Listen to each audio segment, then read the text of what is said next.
Welcome to our deep dive, in some recent U.S. political campaigns. Yeah. Specifically, we're looking at Donald Trump and Kamala Harris, Yeah. how they ran things, how people saw those campaigns. Yeah.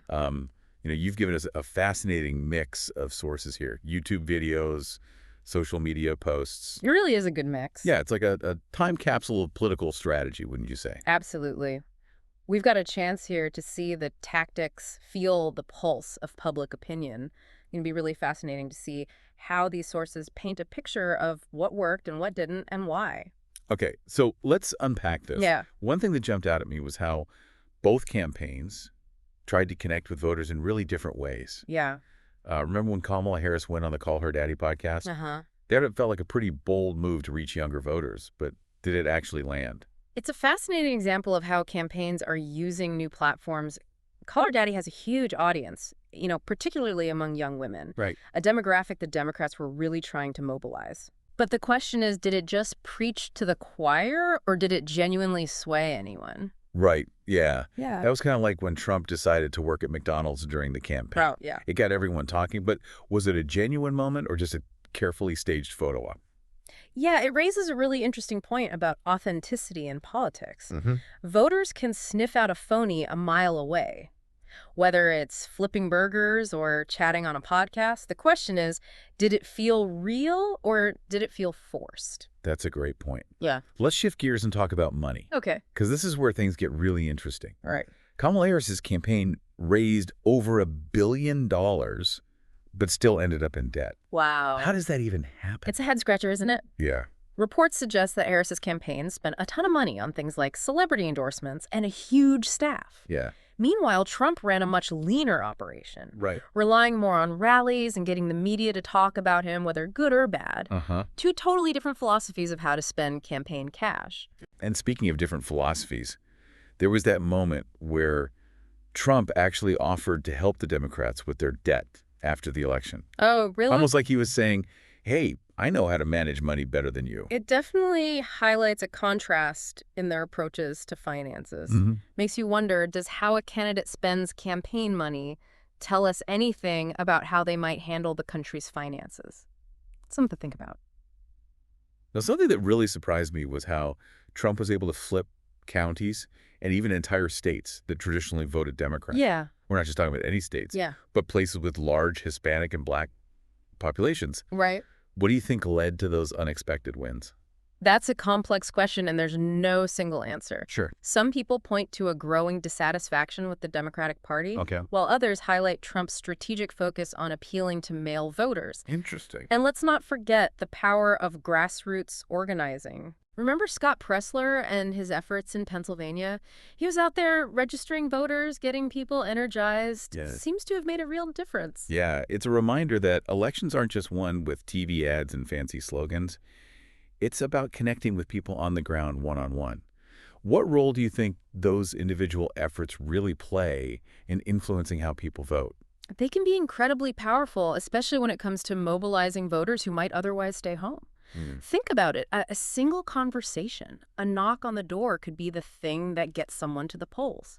It's a reminder that even in this age of social media and mass communication, personal connection still matters. Speaking of things that make you think, one tactic we saw used repeatedly against Trump was comparing him to Hitler. Yeah. And it wasn't just a one-off thing. It seemed to ramp up as the election got closer. Did that strategy ultimately work, or did it backfire? That's a tough one to answer definitively. Sure. On the one hand, it might have resonated with some voters who were already deeply concerned about Trump. But on the other hand, it also fueled a growing distrust of mainstream media among those who saw it as an over-the-top attack. It's like people started questioning whether the media was being fair and balanced or whether they were pushing a particular agenda. Right. And this distrust was only amplified by that viral video that showed. Journalists seemingly coordinating their coverage of a specific event. It was like fuel on the fire for those who already believed the media couldn't be trusted. And you know what? It raised a really important question for all of us. What's that? Who do we trust for news and information these days? And why?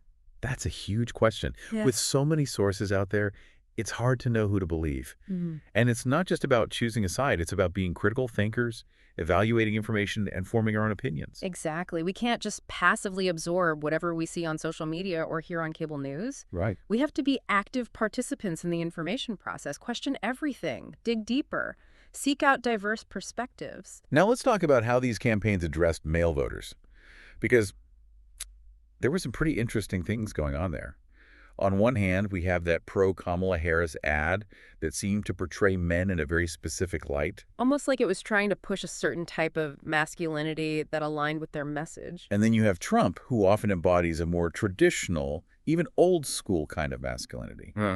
Did either campaign really get it right when it came to talking to men in a way that felt authentic and relatable? That's the million-dollar question, isn't it? The reality is men are not a monolith. Trying to appeal to all men with one message is probably going to fall flat. Maybe the answer lies in recognizing that diversity of experience and speaking to the issues that actually matter to men from all walks of life. It's like you said earlier, authenticity is key. Yeah. People can spot a fake Super. from a mile away. And when it comes to something as personal as gender identity, that authenticity is even more important. Absolutely. Voters want to feel like candidates understand their lives, their struggles, their hopes. And that means moving beyond stereotypes and engaging with people as individuals. As we've seen how these campaigns tried to connect with different groups, so they spent their money and how they navigated some pretty complex issues. But I think there's one more layer we need to peel back before we wrap up part one. Let's talk about the inner workings of these campaigns, the people behind the scenes who made it all happen. We've talked about big picture strategies, but I'm curious about the day-to-day grind of these campaigns. Yeah. What was it actually like behind the scenes? That's where it gets really interesting. We often see these campaigns through the lens of public appearances and media sound bites. Right. But the real work happens in the trenches. All about the teams, the volunteers, the countless hours of planning and strategizing. And speaking of teams, there was some pretty stark contrast in how these campaigns were run internally. We heard whispers about Kamala Harris's campaign staff being described as a billion-dollar disaster. Oh, wow. What went wrong there? Reports suggest a lot of internal friction and inefficiency. Apparently, there were issues with financial management, staffing decisions, and overall organization. Oh. Some folks described it as a top-down approach that stifled creativity and led to a lot of wasted resources. And this was happening while they were burning through $1 billion. Exactly. It seems like they spent a fortune on consultants and big-name advisors, Yeah. but didn't always get their money's worth. Yeah. It makes you wonder if all that money actually helped or if it just created more chaos. Meanwhile, the Trump campaign seemed to operate much more leanly, almost like a scrappy startup. They relied heavily on rallies, earned media, and direct engagement with voters. It's like they were playing a different game altogether. It's fascinating to see how these two campaigns approached staffing and spending so differently. Trump, as we've discussed, has a knack for getting media attention, whether good or bad. Right. It seems like he was able to leverage that to his advantage, keeping his name in the headlines without breaking the bank. It's almost like he turned controversy into a campaign strategy. The more people talked about him, the more his message got out there, even if it wasn't always positive. There's definitely something to be said for that approach.